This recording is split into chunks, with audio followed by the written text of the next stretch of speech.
પાટણ શહેરના મોતીશા દરવાજાથી સાઈબાબા મંદિર જવાના માર્ગ પર આવેલા શ્રેય ફ્લેટ અને પાર્થ એક્ઝોટિકાની વચમાં એક ગોગા મહારાજની નાની ડેરી આવેલી છે। આ ગોગા મહારાજની ડેરીનો છાંયડો થાય તે માટે મંડપ બાંધવામાં આવ્યો હતો, પરંતુ રાત્રિ દરમિયાન કોઈ અજાણ્યા ઈસમો દ્વારા આ મંડપ તોડીને કેનાલમાં ફેંકી દેવાતા વિવાદ સર્જાયો હતો।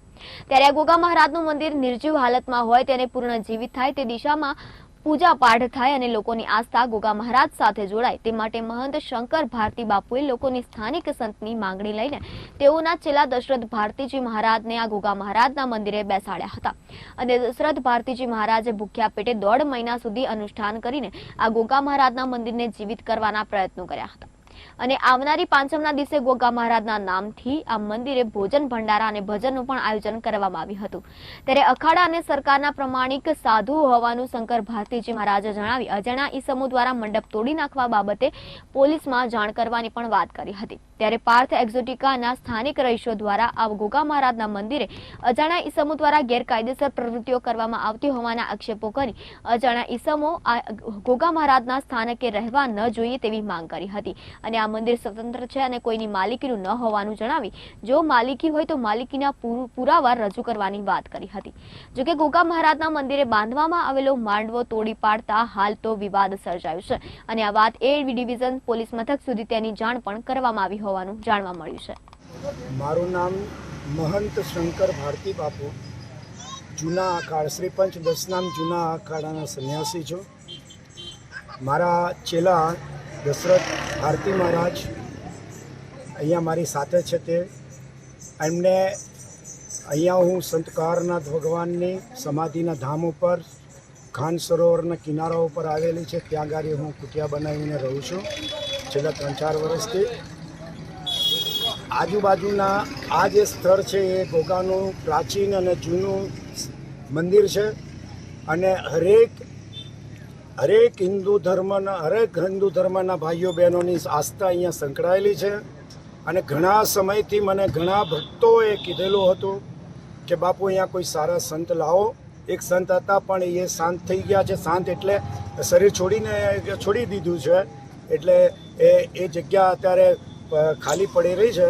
તો એ જગ્યા ઉપર કોઈ સારો સંત આપણો સ્થાનિક આવે અને કોઈ સારું અહીંયા પ્રગતિ કરે અને તો અમને બહુ આનંદ રહેશે અને પૂજા પાઠ કરશે। તો મેં વિચાર્યું હતું કે કોઈ સારો સંત આવશે તો હું અહીંયા ગોઠવીશ, એટલે મને અહીંયા સ્થાનિક અહીંયાના જ રહેવાસી અને અહીંયાના જ સંત અહીંયા શ્રી દશરથ ભારતીજી મહારાજ એમને મેં અહીંયા બેસાડ્યા છેલ્લા 3 મહિનાથી। એમને અહીંયા અનુષ્ઠાન પણ કર્યું, 1.5-1.25 મહિના સુધી એમને ભૂખ્ય અન્ન છોડીને અનુષ્ઠાન કર્યું છે। આજુબાજુની બધી પબ્લિકોએ જોયું છે, જાણ્યું છે, તમામ વ્યક્તિઓને ખબર છે કે બાપુ સારા છે અને બધાની પ્રશંસા પણ મેં સાંભળી છે કે બાપુ સારા તમે મૂક્યા, એટલે મને બહુ પણ આનંદ થયો હતો। પણ કાલે કંઈક એવો બનાવ અહીંગારી બનેલો કે પોલીસ સ્ટેશનની અંદર કોઈક અસામાજિક તત્વોવાળાએ અરજીઓ આપી અને એ અરજી પ્રમાણે અહીંયા પોલીસ પણ આવી, મને મારા ચેલાએ ફોન કરીને બોલાવ્યો, હું અહીંયા આવ્યો। પોલીસ ભાઈઓને પણ મેં કીધું કે ભાઈ આપણે કાયદેસરનું જે થતું હોય એ કરીશું, તમારી જે અરજી આવી છે તો અરજીનો જવાબ અમે આપવા માટે આવીએ છીએ। તો ડિવિઝનની અંદર જઈ અને પીઆઈની સમક્ષ મેં મારી અરજી પણ આપેલી છે, મેં સ્ટેટમેન્ટ આપેલું છે।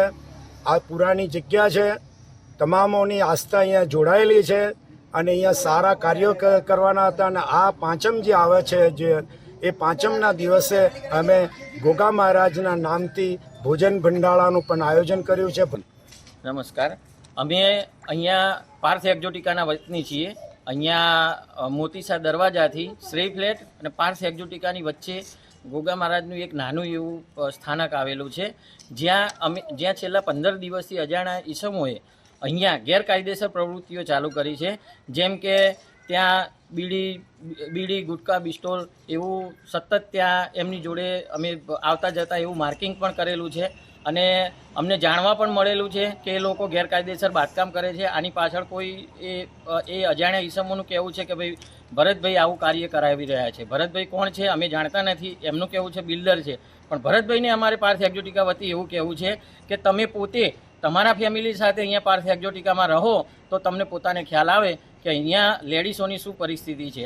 આ તમામ પાર્થ એક્ઝોટિકાની લેડીઝો છે જેમને 28/11/2024ના રોજ મને જાણ કરતાં આ લોકોના વતીની મેં પોલીસ સ્ટેશનમાં અરજી આપેલી છે. હજુ સુધી એમના પર કોઈ એક્શન લેવામાં આવ્યું નથી. રાતના 9, 10, 11 વાગ્યા સુધી ત્યાં 10, 15, 12ની સંખ્યાની અંદર અતિશય માણસોનું સંક્રમણ રહે છે, જે અહીંની લેડીઝોને બહાર નીકળતા સાધન પકડવાથી માંડીને અને ત્યાં ઊભા રહેવામાં પણ પોતાને ગિલ્ટી ફીલ થાય છે. અહીંયા કોઈની મા બેન દીકરીની મશ્કરી કરવાનું પણ જોખમ રહેલું છે અને અમે સૌથી નજીક આવેલા અહીંયા છીએ.